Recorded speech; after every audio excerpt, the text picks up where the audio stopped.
Voilà le petit héros Fabrice Bénichou, champion d'Europe des poids plumes et sans aucun doute avec l'idée qui lui trotte dans la tête de disputer un championnat du monde contre l'Irlandais Paul Hodgkinson qui a battu il y a 2 jours à Belfast le Mexicain Villasana au point.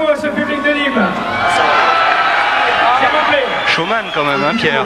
Ah tout à fait, c'est étonnant. Aussi accueillant, on peut dire, surtout une ville aussi accueillante que Nîmes. Vraiment, j'ai été surpris de cette gentillesse des gens de Nîmes et mon seul souhait, c'est de pouvoir faire un championnat du monde dans cette ville, qui est sûrement une des plus belles de France. Je vous aime. Voilà, 6000 spectateurs tout de même aux arènes de Nîmes. Pierre avec sa femme, avec Pascal, sa femme aussi. Merci surtout l'organisateur et le promoteur de cette soirée, que sans lui, on n'aura pas eu un événement aussi beau que celui-ci. Trouvez-moi un boxeur qui puisse, après un championnat d'Europe, parler au public comme cela. C'est rare, c'est assez exceptionnel. Et c'est la raison pour laquelle nous aimons aussi Fabrice Bénichou, ce saltimbanque de la boxe qui a fait 30 pays pour arriver un jour et ce soir à Nîmes, devant les caméras d'Antenne 2, le superviseur donc remet la un héros finalement de 57 kilos et d'1m61. Fabrice Bénichou.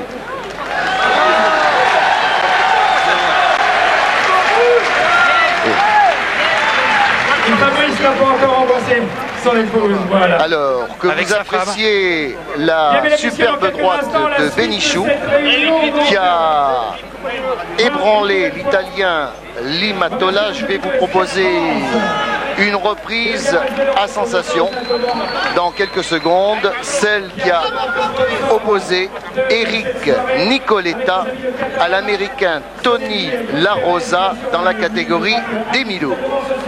C'était le retour de Eric Nicoletta, le docker sétois, ex-champion d'Europe des mi-lourds, qui avait été battu au point par Fabrice Thiozo au championnat de France des mi-lourds il y a un mois. Eh bien regardez, c'est Rocky sur le ring, Nicoletta de dos, culotte rouge, qui malmène Tony La Rosa, l'américain. Un américain qui a tout de même tenu 8 reprises. Ce fut un combat extraordinaire. Tony La Rosa, 13 victoires, 2 défaites seulement. Un puncher qui a trouvé ce soir sur le ring des arènes de Nîmes un homme décidé à 31 ans, Eric Nicoletta, qui a touché par 2 fois dans cette reprise l'américain. Nul doute que cette victoire face à cet américain de Chicago va remettre en selle Eric Nicoletta, capable de grands exploits dans les mois qui viennent. Il faut qu'il ait bien digéré cette défaite face à Fabrice Thiozo au championnat de France. Mais c'est vrai que ce Nicoletta s'est bien battu ce soir et que la victoire qu'il obtient par arrêt de l'arbitre dans quelques secondes méritait d'être vue des téléspectateurs d'Antenne 2, car Nicoletta est un garçon sympathique, vaillant, en plus il frappe.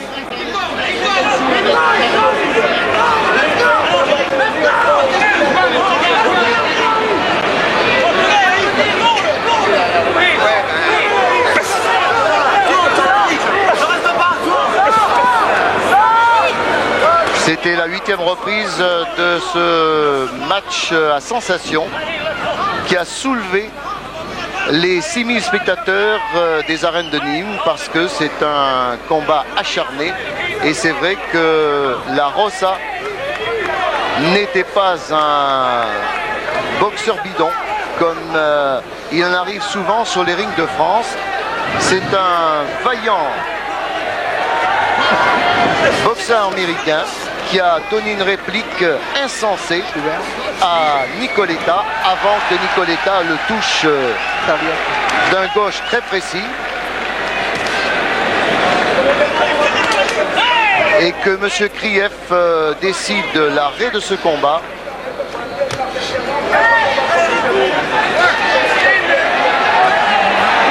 Une belle série encore de Nicoletta. C'était carrément Rocky. La Rossa est complètement débordée. Et M. Krief a très justement arrêté ce grand combat de rentrée pour Eric Nicoletta de Sétois qui, devant ses supporters, a justifié l'invitation que nous lui avons faite pour cette soirée d'Antenne 2. Et nous n'allons pas nous quitter comme ça puisque Fabrice Bénichou est venu nous rejoindre. Et Fabrice, alors, un championnat du monde des poids plumes après avoir fait celui des Supercoques. Ben, c'est évident qu'une fois que j'aurai acquis la suprématie en Europe en tant que poids plume, il faut que je m'attaque à un titre suprême, c'est-à-dire un championnat du monde. Alors ce qui est sûrement très possible, sûrement ici à Nîmes et dans les mois qui vont suivre. Oui.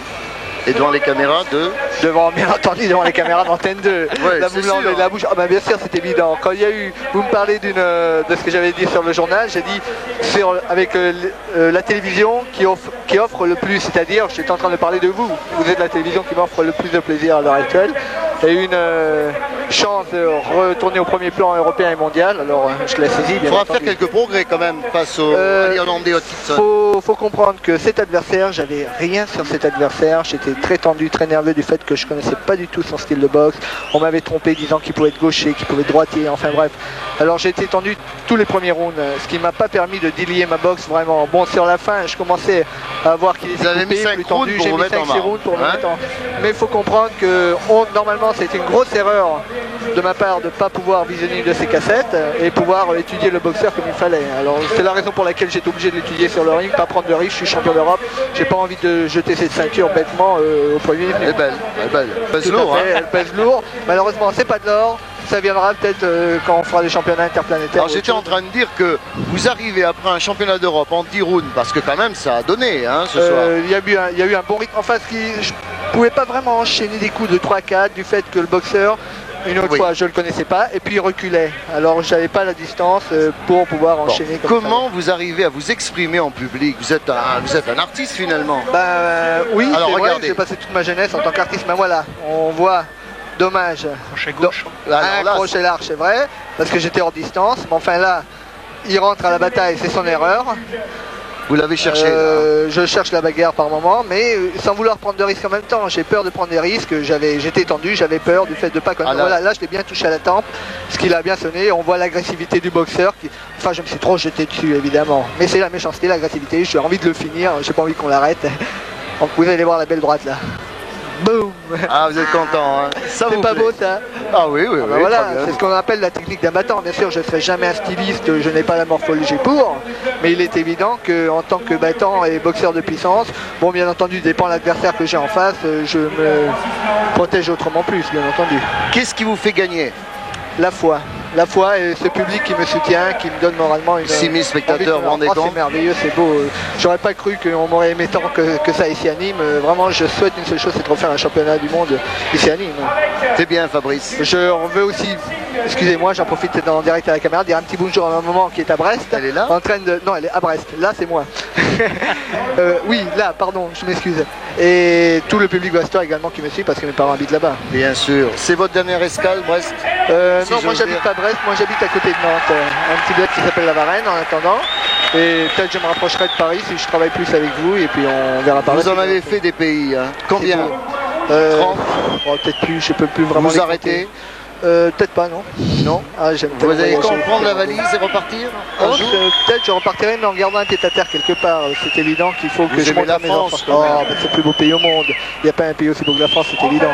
Merci Fabrice parce que vous nous avez quand même offert un bon championnat d'Europe. Vous êtes vaillant, on le sait. Merci. On vous aime bien. Je suis comme vous tous les Vous Français. dérangez un peu? C'est le but du jeu un peu, sinon on serait monsieur tout le monde et c'est pas ce qu'il faut faire. Vous sortez de l'ordinaire, vous êtes un boxeur hors norme, comme je l'ai souvent dit. Et ce soir, vous avez été encore champion d'Europe. Et on continuera ensemble, bien entendu. Voilà. Eh bien, je crois qu'il est temps de nous quitter car il y a le journal télévisé, bien sûr, et puis un film à ne pas manquer, Hiroshima, mon amour. Alors, bonsoir, merci de nous avoir suivis. Encore bravo à Fabrice Bénichou et à Eric Nicoletta. Et à très bientôt sur Antenne 2 pour de la boxe et de la très bonne boxe. S'il vous plaît, mesdames, messieurs, du côté des loges, s'il vous plaît, là-bas devant.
C'était dans un bar, il y a 5 ans je crois.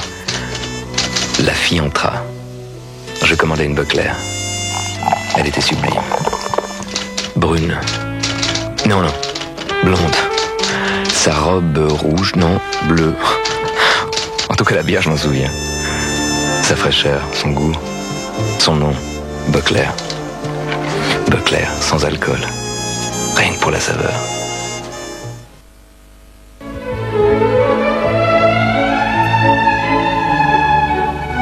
Nouvelle BMW 325 TD, avec 6 cylindres, jamais turbo-diesel n'a eu autant de souplesse.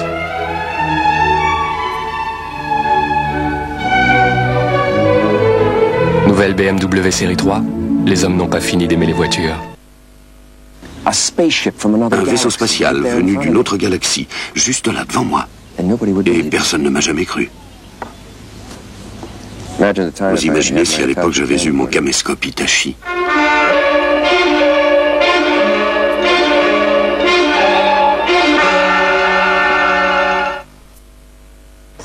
Le système informatique voit d'abord votre rapport personnel. Et le taux de notre crédit immobilier?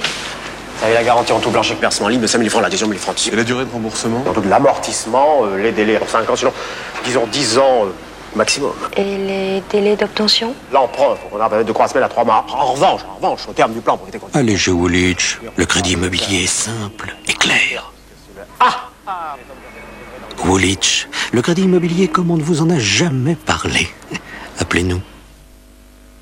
Microchef de Roico. Une soupe toute prête, qui se réchauffe telle quelle au micro-ondes, c'est nouveau, incontestablement. Enfin, oui, microchef, c'est tout de même une bonne vieille soupe comme à la maison. Donc c'est ancien, incontestablement. Et si c'est ancien, c'est pas nouveau. Et si c'est bon... Microchef, incontestablement, c'est nouveau. Quoique...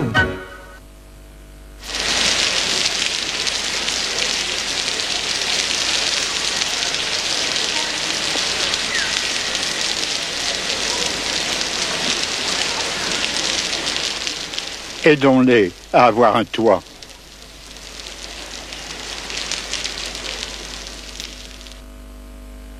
Vous aimez l'opéra, vous êtes un passionné. Decca vous offre les triomphes de l'opéra.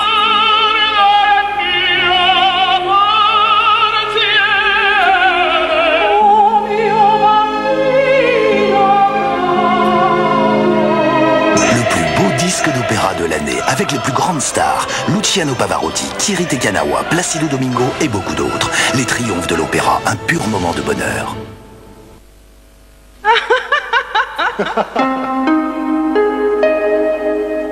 Anthracite pour elle. Giacomo. Anthracite pour l'homme. Anthracite, 2 parfums. Giacomo le parfumeur.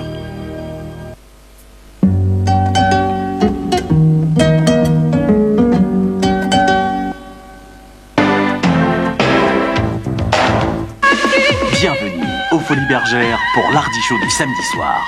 Qui sont les vrais, qui sont les faux? Brigitte Bardot, Stéphanie de Monaco, Arthur H, Alain Chamfort. Le Baffy Show, Philippe Guérin, l'Info Intox. En direct, des jeux et des cadeaux avec Bigard, l'invité fil rouge de Thierry Ardisson. Double jeu, Thierry Ardisson, samedi 22h30 sur Antenne 2.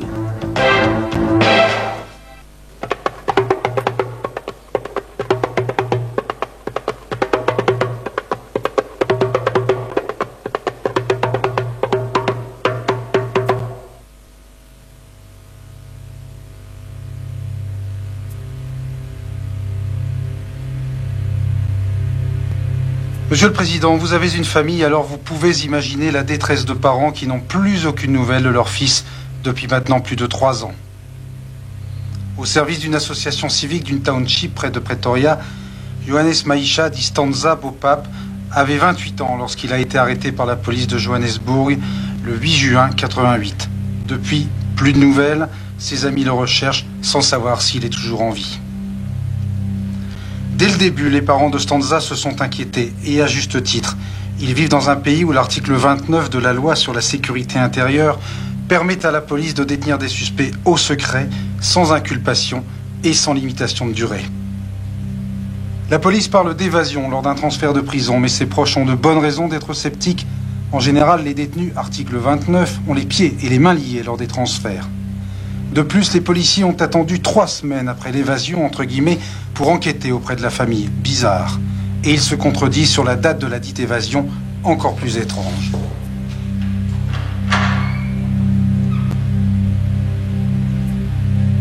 Stanza, je n'en avais jamais entendu parler, Monsieur le Président, et pour cause, la disparition d'un Sud-Africain noir et anonyme, cela ne suscite pas une dépêche en France, et encore moins une brève dans un journal télévisé.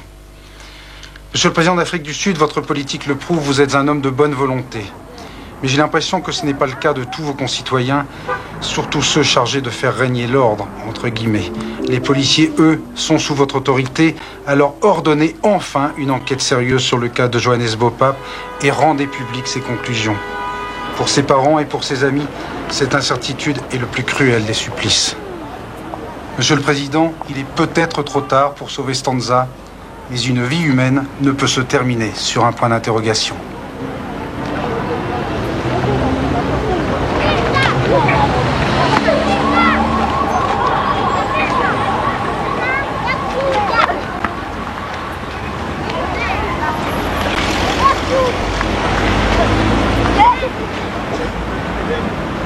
Monsieur Frédéric de Klerk, président de la République d'Afrique du Sud, Pretoria, Afrique du Sud.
Toutes pour tes victimes. Moi seule ai reconnu le maître. Lorsque tu es parti, je n'ai pas pleuré, j'ai réfléchi.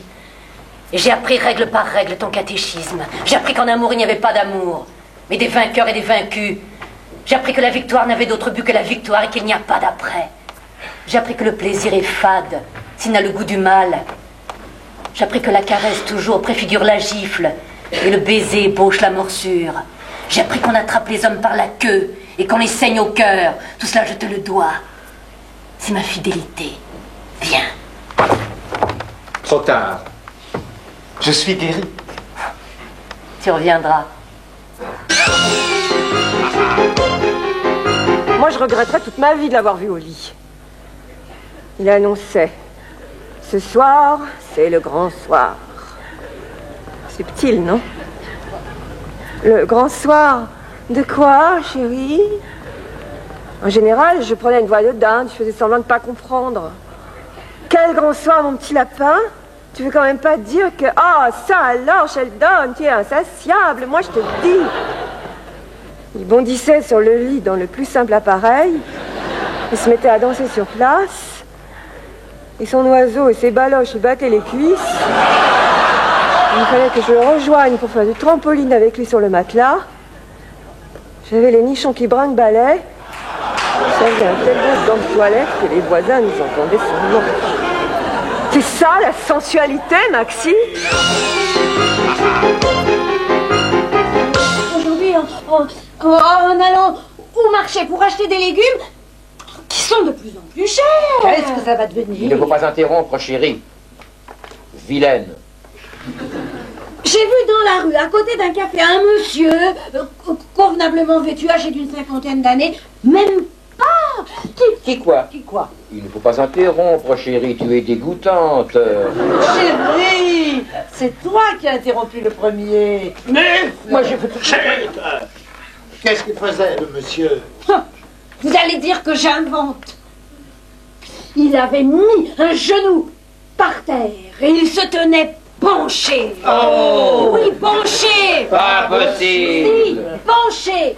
Je me suis approchée de lui pour voir ce qu'il faisait. Eh bien. Il nouait les lacets de sa chaussure qui s'était défaite. Fantastique.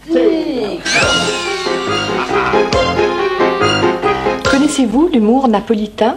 Sa poésie de 4 sous, sa truculence naïve, ses artifices dérisoires et magnifiques. Il a sûrement inspiré Jérôme Savary et aussi les clowns Macloma qui passent actuellement au théâtre Tristan Bernard.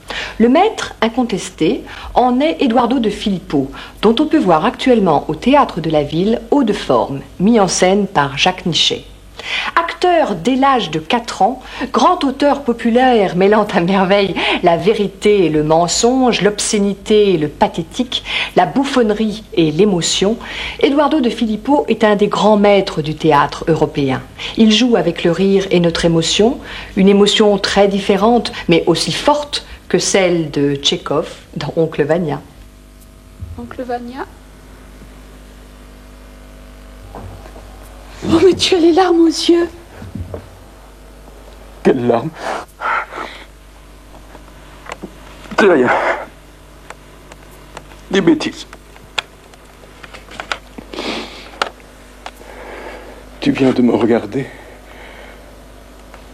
comme le faisait ta pauvre mère. Ma petite.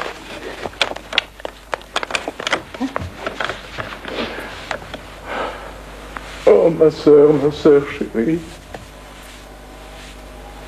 Où est-elle maintenant? Si elle savait, si elle savait. Quoi? Si elle savait quoi, mon oncle? J'ai le cœur lourd, hein. J'ai mal.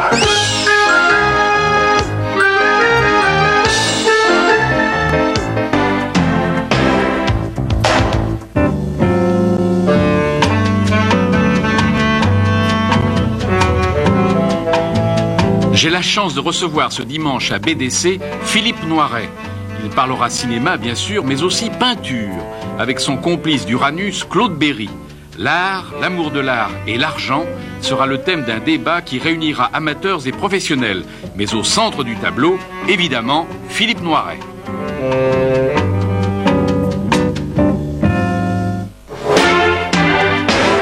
Bernard Pivot, Bouillon de culture, dimanche 22h40 sur Antenne 2.